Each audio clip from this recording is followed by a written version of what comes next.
சில தேவைகளுக்காக உலக நன்மையை பிரதிபலனை எதிர்பார்த்து விருந்து, பண உதவி, தர்மம் போன்றவற்றை செய்யலாமா?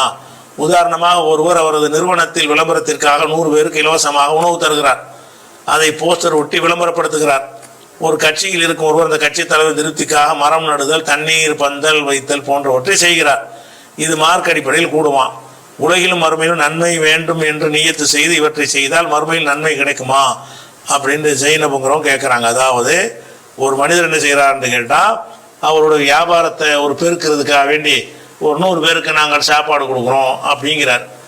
அதை விளம்பரப்படுத்துகிறார். இந்த திறப்பு விழாவை முன்னிட்டு அல்லது ஓராண்டு நிறைவு பெறுவதை முன்னிட்டு ஏதோ ஒரு காரணத்தை சொல்லி அது மாதிரி சொல்லி 100 பேருக்கு நாங்கள் இலவசமாக சாப்பாடு தரணும்னு சொல்லி விளம்பரப்படுத்துகிறாரு, போஸ்டர் அடிக்கிறாரு. அதன் மூலம் அதிகமான வாடிக்கையாளர்களை வர வச்சு வியாபாரத்தை பெருக்கிறதுக்காக வேண்டி ஒருத்தர் செய்கிறார். இதை செய்யலாமான்னு கேட்குறீங்க. செய்யலாம், அதில் தப்பே கிடையாது. அவருடைய வியாபாரத்தை பெருக்கிறதுக்கு தானே கொடுக்குறாரு. ஆனால் அதுக்கு மறுமையில் ஒன்றும் கிடைக்காது. இது வந்து தர்மம் செய்கிறதுல வராது, விளம்பர செலவில் வரும்.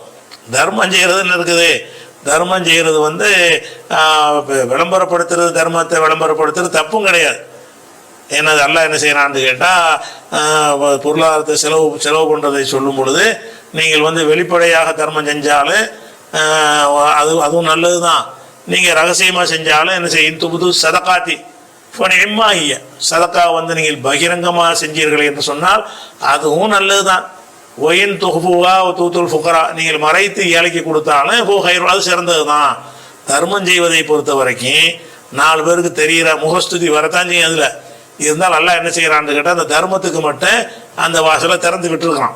4 பேருக்கு தெரிகிற மாதிரி கொடுத்தா இன்னும் 4 பேர் கொடுப்பானோ. அதை பார்த்துட்டு என்ன செய்வான், நிறைய பேர் கொடுக்க ஆரம்பிப்பான், ஏழைகளுக்கு உதவியாக இருக்கும். அதனால் எல்லாம் என்ன செய்யறான்னு கேட்டால், நீங்கள் தர்மங்களை வந்து பகிரங்கமாக குரான்ல தெளிவாக அனுமதிச்சுட்டான். என் துபுது சதகாத்தி, சதக்காவை நீங்கள் பகிரங்கப்படுத்தி நீங்கள் செய்வீர்களே ஆனால் இம்மாஹிய அதுவும் நல்லது தான். அதே மாதிரி என் தொகுப்புவா நீங்கள் அதை மறைத்து செய்தீர்களே ஆனால் ஹைர் உள்ளக்கும் அது உங்களுக்கு சிறந்தது. இதுவும் சரி அதுவும் சரி தான், அது கொஞ்சம் சிறந்தது.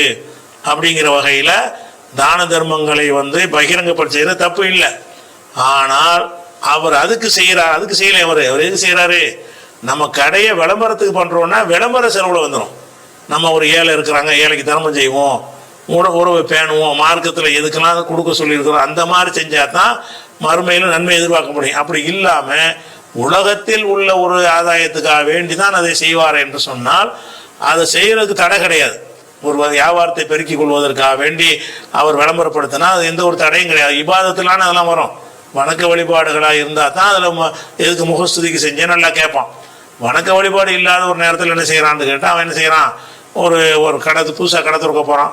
அதுக்கு என்ன செய்கிறான், ஒவ்வொரு புறம் போஸ்ட் அடித்து ஒட்டி கடை திறக்கப்படுகிறது வாங்க அப்படின்னு சொல்கிறான்.